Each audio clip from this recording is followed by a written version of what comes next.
Spontan! Uhuy! Now, from your Ronald Reagans, Zelenskys, to Uya Kuya and Kameng, the world has shown us that it takes a certain someone to fill the role in the world of politics. Wink, wink, nudge, nudge, you know what I'm saying?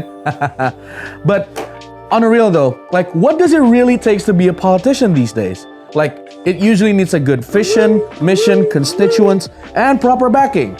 And of course, money. Now, welcome to Raw Opinions. Back with me again.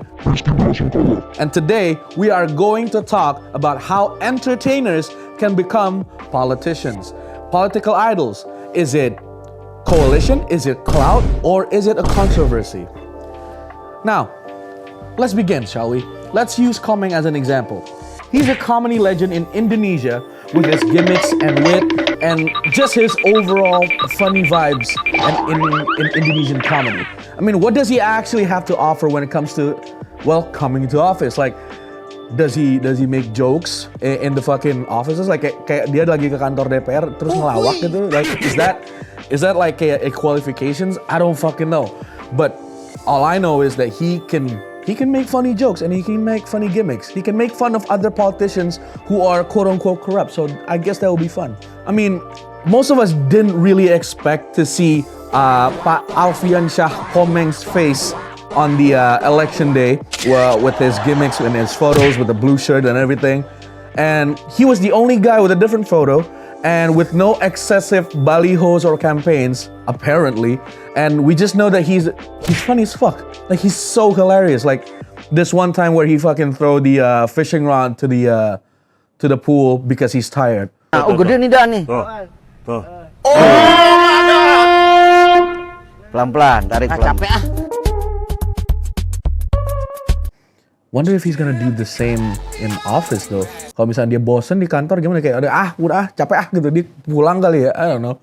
But really, what was his vision and mission? Like, what made him want to go for office? Let's begin.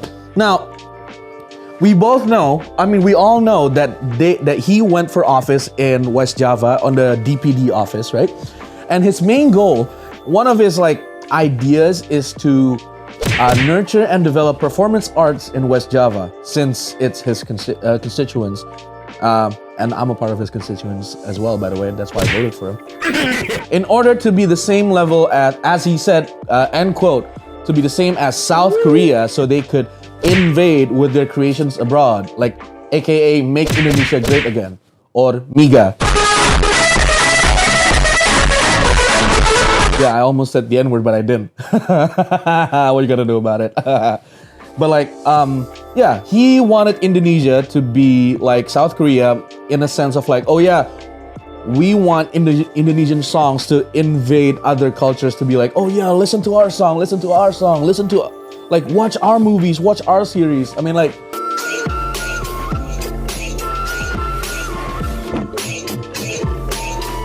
with the upcoming series of like the one with Chelsea Islan on like Hotstar, and then there's also Gadis Kretek on Netflix. I think we're doing pretty well.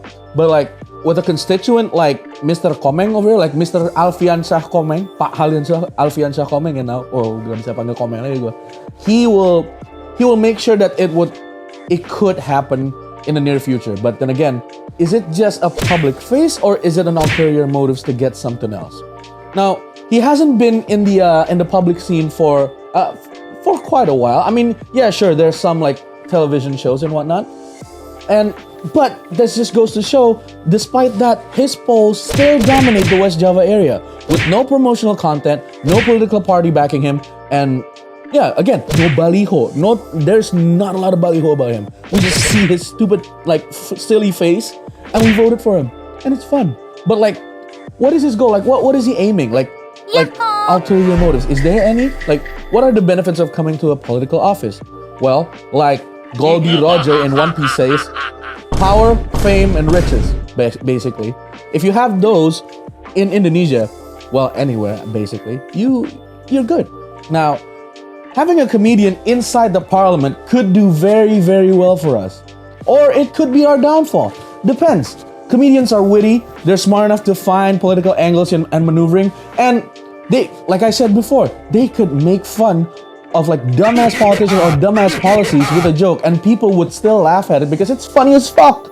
Like it would decrease the level of worry in its own twisted way, and it could also increase the index of happiness in Indonesia, knowing that one of our representatives is someone who understands the people and those who can actually make people laugh and enjoy themselves a little bit more. Okay, so moral of the story is, ladies and gentlemen, if you want to enter politics, right, you got to be successful first. Like Pak Alfian Komeng, at least have a strong basis, have a strong following, and a strong presence in the Indonesian media. Why? Because in that way, people would look at you a bit more rather than looking at you as a straight up politician who's basically a a celebrity in its own right, with the Bali host, the dances, the gimmicks and everything, the sarungs, the slap pets, everything, bro. I mean, at least if you want to be entertaining first, then become a politician.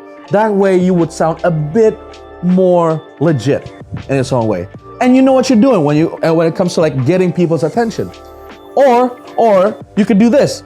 You could be a CEO of a company and then enter politics that way. Because at the end of the day, when you know your own shit, right? When you know your own background and then you enter the world of like governance, at the very least, you have the budget, you have the resources, you have, how do I say this? The experience actually to handle the public sector when it comes to like, you know, your field of choice.